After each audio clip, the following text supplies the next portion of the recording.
Bonjour, aujourd'hui je vais vous présenter le module numéro 1 d'utilisation des produits Forever pour les animaux. Ce module est destiné à vous apporter une information la plus complète possible sur la gamme de produits destinés aux animaux et de vous faire partager à travers des exemples concrets l'utilisation que j'en ai faite dans ma clientèle vétérinaire au sein de mon cabinet vétérinaire des Yvelines. L'aloe, vous le savez, que nous utilisons dans les produits Forever pour les humains et pour les animaux, est une sous-espèce bien particulière d'aloe, qui est l'aloe barbadensis Miller, aloe vera de son nom commun. Cette plante est répertoriée pour ses propriétés curatives, elle est étudiée dans les cursus de phytothérapie, c'est une plante médicinale. N'oubliez jamais que ce n'est jamais qu'une plante parmi des centaines d'autres et que donc les gens qui sont formés en phytothérapie utilisent bien d'autres plantes que notre aloe, même s'il est très important. Et ce qui est également fondamental, c'est de toujours garder à l'esprit que nous avons un statut juridique de complément alimentaire et de cosmétique et que donc les allégations thérapeutiques sont tout autant interdites et prohibées sur les animaux qu'elles le sont dans l'utilisation chez les humains. Les caractéristiques de l'aloe vera barbadensis Miller est donc c'est une plante de la famille des Liliacées, originaire d'Afrique du Nord, qui a été importée dans les Caraïbes au XVIIe siècle et qui a pour caractéristique fondamentale par rapport à toutes les autres plantes qui servent en tant que complément alimentaire. Sa caractéristique est donc d'avoir concentré les principes nutritifs qui nous intéressent dans l'eau végétale de la plante sous forme d'un mucilage.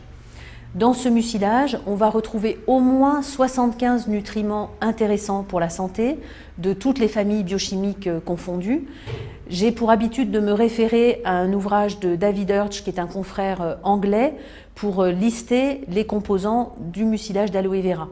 Donc la lignine, substance inerte responsable du pouvoir de pénétration dans le derme.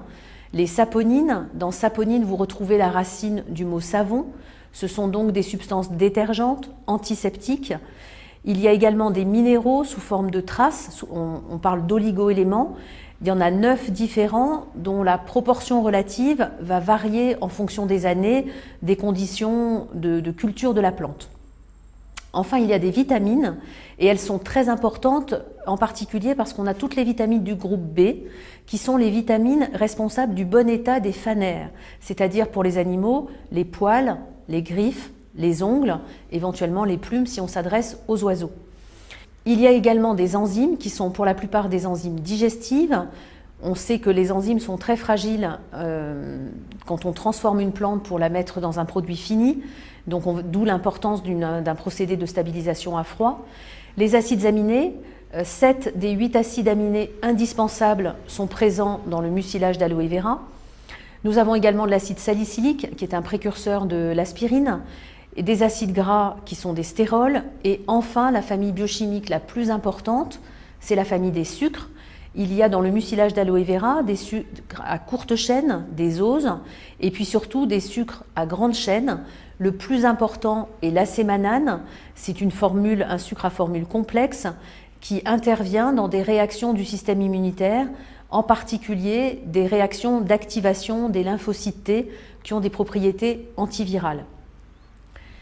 Alors les produits de chez Forever, le mode de préparation, de conservation de la pulpe permet de garantir, par un procédé de stabilisation à froid, que tous les principes cités précédemment restent actifs dans le produit fini.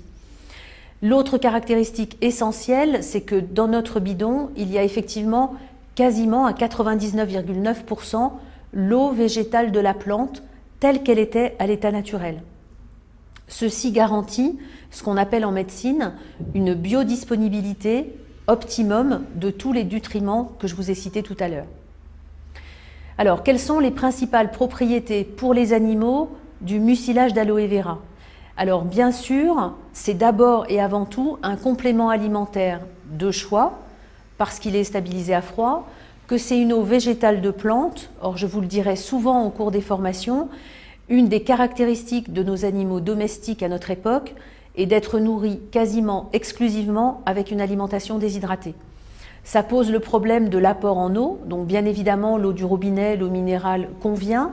Néanmoins, nos animaux sont très sensibles au fait de leur apporter un complément alimentaire qui soit une eau végétale. Les herbivores vont l'accepter très spontanément, les carnivores avec quelquefois un peu de difficulté, mais on a tendance à oublier qu'il y a très peu de carnivores stricts. Nos chiens et nos chats ont l'habitude de manger l'herbe dans les jardins, tous les propriétaires peuvent en être témoins. Donc, action complément alimentaire, c'est fondamental, c'est la première indication. Ensuite, une action plus médicinale, c'est la régulation du transit digestif, en particulier liée à l'aspect mucilage de la plante. Tous les mucilages de plantes ont une action régulatrice du transit digestif. Il y a également une action anti-inflammatoire majeure du mucilage d'aloe vera, avec une action anti-inflammatoire locale et systémique. Systémique, c'est-à-dire qu'il peut s'appliquer à distance. Une stimulation et une régulation du système immunitaire et une action privilégiée sur les cellules épithéliales. Donc pour ceux que ça pourrait choquer un petit peu comme vocabulaire, les cellules épithéliales sont les cellules des tissus qui sont entre nous et l'extérieur. Donc c'est bien évidemment la peau, ensuite toutes les cellules qui tapissent le tube digestif, toutes les cellules qui tapissent l'appareil respiratoire, l'appareil urinaire et l'appareil génital. Je vais maintenant vous énumérer les différents produits de la gamme animaux tels qu'ils vous sont présentés dans la brochure. En commençant bien évidemment par les plus importants qui sont les buvables, et les plus importants des plus importants, c'est donc la pulpe d'aloe référence 2. Je vous confirme que c'est exactement le même produit que la pulpe d'aloe référence 15. C'est simplement la France qui a fait un choix de communiquer et de faire un produit spécifique animaux. À l'arrivée des États-Unis, c'est exactement le même bidon. Donc dans le bidon référence 2 ou dans le bidon référence 15, vous avez exactement le même produit à l'intérieur. Néanmoins, pour manifester votre sérieux et votre professionnalisme par rapport aux animaux, il vaut mieux conseiller la référence 2 quand vous vous adressez à un chien, un chat ou des chevaux par exemple. Alors, quelles sont les indications de notre pulpe d'aloe référence 2 pour les animaux? Je vais vous parler d'une façon générale avec quelques indications espèce par espèce. Donc d'abord, les animaux en bonne santé. Les animaux en bonne santé, bien évidemment, ont intérêt à avoir un complément alimentaire parce qu'ils ont une alimentation déshydratée, qui sont quelquefois en ville par exemple et qui sont stressés, ils manquent d'éléments naturels. Donc la pulpe est un excellent complément alimentaire. Vous aurez le tableau des posologies un petit peu plus loin. Ça permet également d'améliorer les performances sur tous les animaux qui sont un petit peu poussés, que ce soit des chiens de compétition ou des chevaux. Ça permet également d'améliorer la résistance aux infections. Vous l'avez compris avec la présence de l'acémanane qui stimule le système immunitaire. Notre aloe est une plante d'ailleurs adaptogène, c'est-à-dire une plante tonique qui améliore la résistance au stress, la résistance aux infections. Ensuite, elle aide à la récupération après les efforts, toujours pour les animaux de compétition. Ça, ce sont les indications générales animaux en bonne santé. Lorsque les animaux sont malades et donc reçoivent un traitement spécifique par leur vétérinaire, on peut également proposer l'aloès comme complément alimentaire, comme complément de traitements médicaux classiques, soit par exemple comme indication dans des récupérations post-chirurgicales. Les anesthésies, quelles qu'elles soient, fatiguent l'organisme et les interventions qui vont avec aussi bien évidemment. Il y a également des syndromes de fatigue post-infectieuse parce que la formule sanguine a été modifiée, que l'organisme a été altéré, où l'aloe aide à la récupération. Et enfin, toutes les affections du système immunitaire.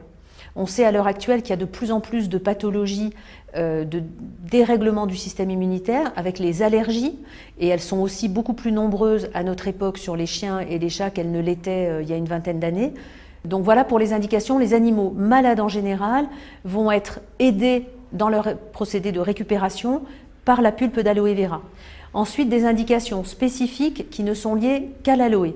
D'abord, la régulation du transit digestif, c'est la plus importante. Alors chez les chiens, sachez que la prise d'aloe vera est facile mélangée à l'aliment, le goût amer ne les dérange pas du tout. La quantité moyenne, 5 à 10 millilitres de pulpe pour 10 kg de chien et par jour, éventuellement mélangé à l'aliment. Ça va être intéressant sur les constipations passagères ou chroniques, des chiens qui ont mangé des os, qui sortent de la SPA, qui ont une transition alimentaire par exemple. Ça peut également être utile sur des diarrhées de stress ou d'adaptation grâce à la présence d'électrolytes qui permettent une bonne réhydratation de l'organisme. Chez les chats, d'une façon générale, l'appétence est beaucoup moins bonne. Les chats sont des animaux très difficiles, très délicats. C'est tout l'un ou tout l'autre, j'ai envie de dire. Il y a des chats qui vont prendre très spontanément l'aloe vera ou qui vont s'habituer au bout de 2 ou 3 manipulations. D'autres, c'est peine perdue, il vaut mieux pas insister. Les doses sont les mêmes. Un chat de 5 kg, 5 ml par jour, 1 ml kilo, on est dans une bonne fourchette. Il y a maintenant des gros chats, des races particulières comme les Maine Coon ou les Norvégiens qui sont vraiment des gros chats. On peut pousser la dose jusqu'à 10 à 15 ml par jour. Les indications générales, constipation, bourre de poils, tous les chats d'appartement qui ne voient jamais le soleil, qui ne voient jamais la nature, ont tout intérêt à prendre un complément alimentaire naturel avec une eau végétale comme l'aloe vera. Chez le cheval, on en parlera assez profondément dans le module 2 et surtout dans le module 3. L'absorption est très bonne mélangée au granulé. La dose moyenne en fonction des indications va aller de 60 ml jusqu'à 250 ml par jour. En même temps, sur des états de choc ou des fortes déshydratations, 1 litre n'est pas un problème en soi. Il y a une amélioration des crottins par une amélioration de la digestion et du transit digestif. Et puis, on le verra en détail dans le module 3, vous l'avez vu avec la plaquette chevaux, on est maintenant quasiment certain, on peut montrer comment l'aloe aide à la cicatrisation des ulcères gastriques du cheval. Alors, le tableau des posologies, je l'ai récupéré du livre de David Hirsch, donc mon confrère. Il sert à montrer deux choses. D'une part, qu'on peut donner de l'aloe vera vraiment à toutes les espèces animales, des plus petites, les rongeurs, jusqu'aux plus gros, les bovins. Que les fourchettes par animal de quantité sont très variables, ça va du simple au quadruple, voire quasiment 10 fois plus. On n'est pas sur un médicament, on est sur un complément alimentaire, autant dire un aliment, et donc la dose est à adapter en fonction de l'individu et en fonction de l'indication. Il n'y a aucun effet secondaire à administrer de l'aloe vera à un animal, aucune contre-indication non plus à l'associer avec un traitement médicamenteux donné par un vétérinaire. Autre produit buvable très important, l'aloe berry nectar, référence 77. Alors là, c'est le produit de la gamme humaine que l'on adapte aux animaux, tout simplement en lui rajoutant un petit sticker, parce qu'on sait effectivement que la canneberge, qui est donc la plante médicinale rajoutée à notre aloe vera, est très intéressante aussi sur les animaux en prévention des cystites, puisque c'est une plante dont on sait qu'à long terme, elle empêche la fixation des bactéries sur les parois de la vessie. Donc elle a une action réellement protectrice des voies urinaires. Le Freedom, référence 196, c'est un produit de choix sur le marché des animaux. Tous les gros laboratoires pharmaceutiques ont tous sorti des compléments alimentaires pour les chiens, les chats et les chevaux qui contiennent des chondroprotecteurs. Les chondroprotecteurs, ce sont donc des protecteurs chondro du cartilage. Il y a plusieurs familles disponibles sur le marché. Les principaux sont la chondroïtine, la glucosamine et le méthylsulfonylméthane. Nous avons la chance que les trois soient associés dans le produit qui est le Freedom, et en plus ces chondroprotecteurs qui ont une action protectrice du cartilage, anti-inflammatoire, antalgique, vont agir en synergie avec l'aloe qui est lui-même un antalgique et un anti-inflammatoire. Il est très important que vous connaissiez les proportions relatives de chondroïtine, glucosamine et MSM dans le Freedom. C'est ce qui vous permettra de donner des points de comparaison par rapport à des professionnels ou des particuliers qui donneraient à leur animal un autre chondroprotecteur. Vous pourrez insister sur le fait que même si les quantités de chondroprotecteurs sont légèrement inférieures dans le Freedom par rapport à d'autres compléments alimentaires du marché, la spécificité de notre produit est l'association avec l'aloès qui a une très bonne affinité avec la muqueuse intestinale et qui donc augmente l'absorption intestinale des chondroprotecteurs qui sont des grosses molécules. Autrement dit, l'aloès augmente la biodisponibilité des molécules qu'elle véhicule, en particulier là, la chondroïtine et la glucosamine. Alors, quelques indications espèce par espèce. Encore une fois, elles seront revues en détail dans d'autres modules. Néanmoins, retenez comme ça que chez le chien, c'est intéressant sur l'arthrose du chien âgé. Tous les bergers allemands, labradors, toutes les grosses races de chiens qui ont des douleurs à partir d'un certain âge sont très améliorées par l'absorption de Freedom. On a des tas de témoignages terrain là-dessus. C'est également intéressant à la suite de chirurgie articulaire. Il y a malheureusement de plus en plus de chiens qui ont des dystrophies et des dysplasies du cou, des dysplasies de la hanche. Chaque fois qu'il y a chirurgie articulaire, on va aider à la récupération en donnant des compléments alimentaires anti-inflammatoires sans cortisone ou molécules agressives. Chez le cheval, tous les chevaux de sport qui sont soumis à des gros efforts au niveau des articulations, encore une fois on en parlera au niveau du module 3, sont améliorés au niveau de leur potentiel, récupèrent mieux des compétitions quand ils sont sous freedom régulièrement. L'avantage que nous avons, c'est que tous nos produits sont non dopants. Alors, quelques rappels de posologie, même si c'est très bien expliqué et détaillé dans la plaquette. Retenez que pour les chiens, on reste sur une dose de 1 ml par kilo. Donc un chien de 30 kg, 30 ml de freedom par jour. Chez les chats, 5 kg. Alors les chats sont moins sujets à l'arthrose que les chiens, il faut bien le dire. Donc j'ai envie de dire que c'est le produit qui sera le moins approprié. Néanmoins, 5 à 10 ml par jour peuvent être utiles chez des très vieux chats d'appartement. Chez le cheval, on ira de 60 à 200 ml par jour. 200 ml vraiment pour un cas aigu de boiterie. Sur un cheval en entretien, 60 à 100 ml par jour, c'est suffisant.